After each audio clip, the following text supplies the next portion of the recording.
মুহাম্মদ, তুমি চাইলে মারতেও পারো, বাঁচিয়েও রাখতে পারো। বিষ্ণু বললেন, সুমামা, এ দুনিয়াটাই শেষ নয়, আখিরাতে বিশাল এক জগৎ পড়ে আছে। তুমি যদি শাহাদা বাক্য পড়ো, আমাদের ভাই হয়ে যাবা। তোমার সেফটি সিকিউরিটির দায়িত্ব আমাদের।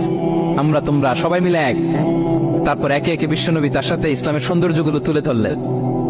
সালাত কি, যাকাত কি, এগুলো বুঝালেন। বাড়িতে যেয়ে বললেন সবচেয়ে ভালো খাবার রান্না করো। একজনকে দিয়ে মসজিদে পাঠালেন। যুদ্ধবন্দীর সাথে কি আচরণ দেখছেন। এরপরের দিন বিশ্বনবী আবার তাকে ইসলামের দাওয়াত দিলেন। এরপর বাড়িতে এসে একজনকে বললেন, যাও আমার ওই উটের দুধ দহন করে তাকে এক পেয়ালা গরম দুধ দিয়ে আস। আমরা জামাইকেও তো এরকম সমাদর করি না, কি বলেন। তৃতীয় দিন বিষ্ণুনবী আবার খাবার নিয়ে গেলেন, আবার ইসলামকে তুলে ধরলেন। সুমামা তো অবাক, যুদ্ধবন্দীদের সাথে মুসলমানরা এরকম আচরণ করে। 3 দিন ধরে লাগাতার যখন ইসলামকে প্রেজেন্টেশন শেষ, বিষ্ণুনবী বললেন, যাও এবার সুমামা ইবনে উসালের রশিটা খুলে তাকে ছেড়ে দাও।